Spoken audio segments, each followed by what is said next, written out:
మీ అందరితో పంచుకోవాలనేటువంటి ఆలోచనతోనే నేను కొన్ని విషయాలు మీ దృష్టికి తీసుకొని రాదలుచుకున్నాను.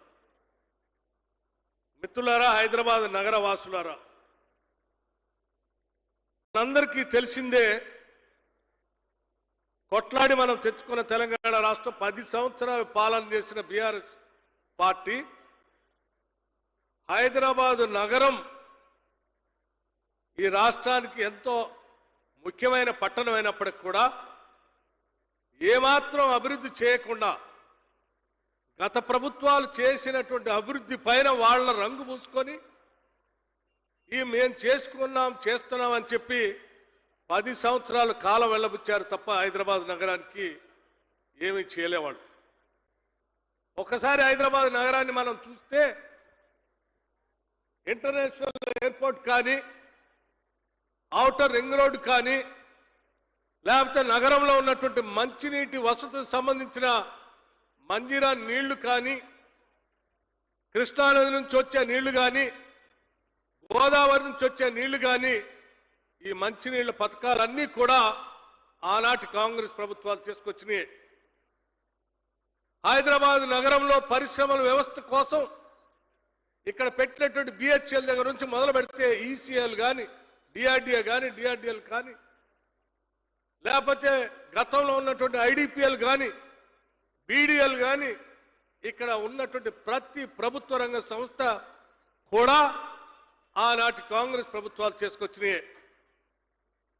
ఆ పరిశ్రమలతో పాటు అనేక యాన్సిలరీ ఇండస్ట్రీస్ తీసుకొని వచ్చి ఆ యాన్సిలరీస్ ద్వారా ఈ ప్రాంతంలో నివాసం ఉంటున్నటువంటి ప్రజలందరికీ ఉపాధి ఉద్యోగ అవకాశాలు కల్పించడమే కాకుండా రాష్ట్ర వ్యాప్తంగా హైదరాబాద్ నగరానికి బతకడానికి వచ్చేటువంటి వాళ్ళకి ఉండటానికి కావలసిన హౌసింగ్ బోర్డు కార్యక్రమాల్ని కూడా ఎల్ఐజీ అని, హెచ్ఐజీ అని, ఎంఐజీ అని అనేక అఫోర్డబుల్ హౌసింగ్ కార్యక్రమాలు పెట్టి ఈ నగరంలో జనం బ్రతకటానికి కావాల్సిన వెసులుబాటు అన్నింటినీ కూడా ఆనాటి కాంగ్రెస్ ప్రభుత్వాలే కల్పించాయి.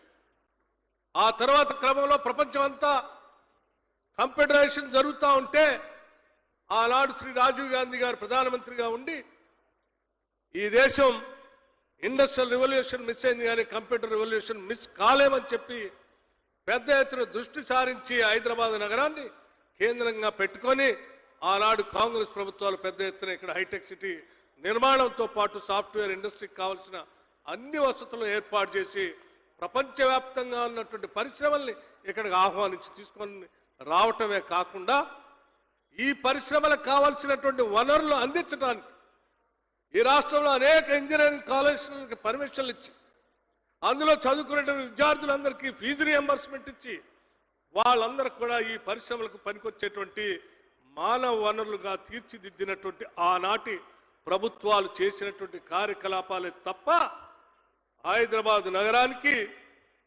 పాలించినటువంటి టీఆర్ఎస్ పార్టీ 10 సంవత్సరాలు ఏమి చేయకపోగా ఈనాడు కాంగ్రెస్ ప్రభుత్వం ఈ రాష్ట్ర ముఖ్యమంత్రి మున్సిపల్ శాఖ కూడా వారి దగ్గరే ఉంది.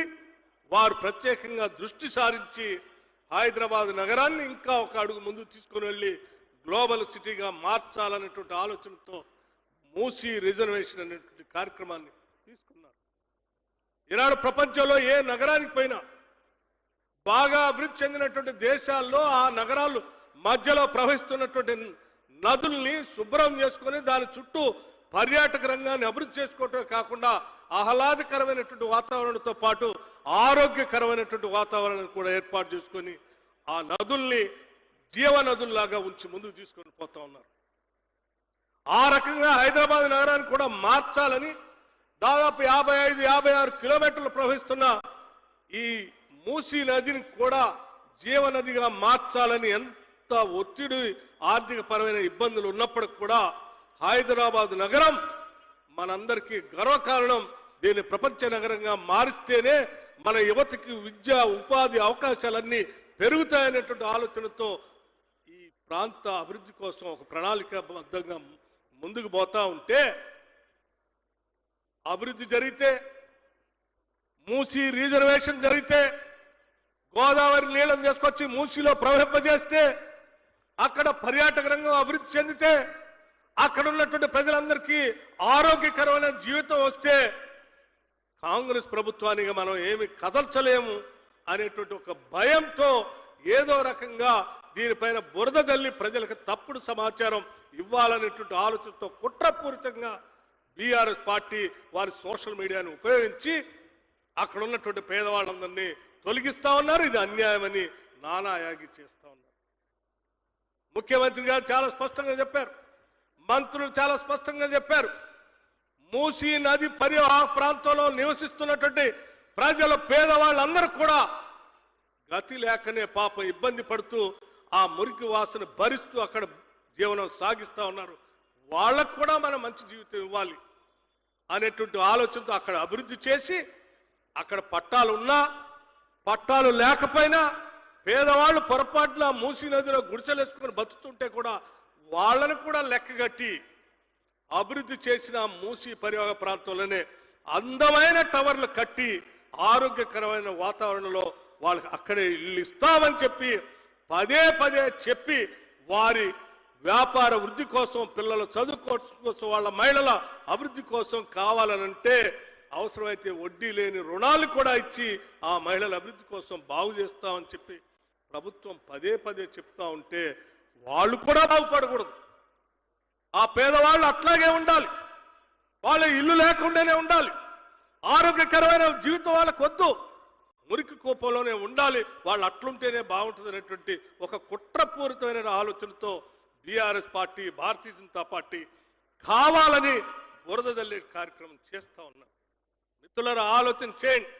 ఒక మంచి కార్యక్రమం చేద్దాం అనుకున్నప్పుడు, ప్రజల జీవితాన్ని బాగు చేద్దాం అనుకున్నప్పుడు, మన నగరాన్ని ప్రపంచవ్యాప్తంగా మార్చడం కోసం ప్రయాసపడుతున్నప్పుడు నిజంగా నగరం మీద ఏమాత్రం ప్రేమ ఉన్నా, పేదవాళ్ల మీద అభిమానం ఉన్నా అందరం ముందుకొచ్చి అభినందించి ప్రోత్సహించాల్సింది పోయి కావాలని కుట్రపూరితంగా చేస్తున్నటువంటి ఈ కార్యకలాపాలు చూస్తూ ఉంటే నిజంగా బాధ అనిపించే ఈరోజు మీ అందరికీ ఈ విషయాలు చెప్తా ఉన్నాను. ఆలోచన చేయండి. ఈ నగరం మనది, మూసీ నది మనకు అంది వచ్చిన వరం. దాన్ని బాగు చేసుకుని నగరాన్ని అభివృద్ధి చేసుకుందాం.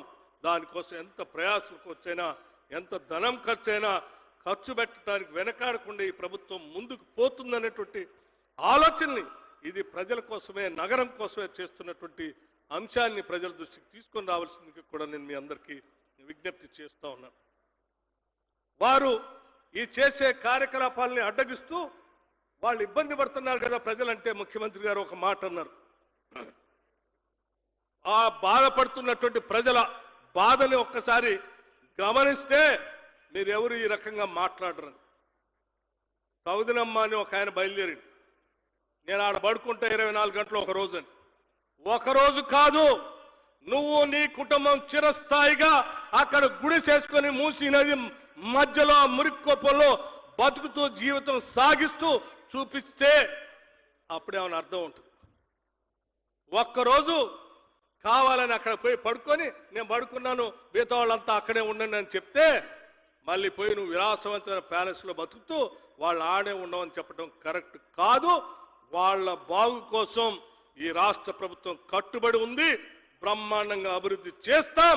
ఆ చేయటమే కాదు, వాళ్ళకు కావలసిన అభివృద్ధితో కూడినటువంటి ఆర్థిక సహాయాన్ని ఇళ్లను కూడా ఈ ప్రభుత్వం అందిస్తుందని చాలా స్పష్టంగా మనం చేస్తూ ఉన్నాం. అంతేకాదు మిత్రులారా, ఈ నగరం అభివృద్ధి చెందితేనే నగర రాజ్యంగా మారుతున్నటువంటి ఈ పరిస్థితుల్లో యువతకు ఉపాధి అవకాశాలు దొరుకుతాయనేటువంటి ఆలోచనతో ఈ రాష్ట్ర బడ్జెట్లో 10,000 కోట్ల రూపాయల నగరాభివృద్ధి కోసం కేటాయించడం జరిగింది. మరి నువ్వు ప్రపంచం అంతా తిరిగి వచ్చావు, నేను అర్బనైజేషన్ బాగా చేస్తున్నా అని చెప్పావు. ఏనాడైనా 10 ఏళ్లలో ఒక 10 పైసలైన నగరాభివృద్ధి కోసం ఖర్చు పెట్టావా? లేదే. ఈరోజు మేము వస్తా ఉంటే ఇప్పుడే ఎక్కడ ప్రారంభోత్సవాలు చేశారు. ఏ కూడల దగ్గరికి వెళ్ళినా ఎక్కడ కూడా రెడ్ లైట్ లేకుండా, సిగ్నల్ లేకుండా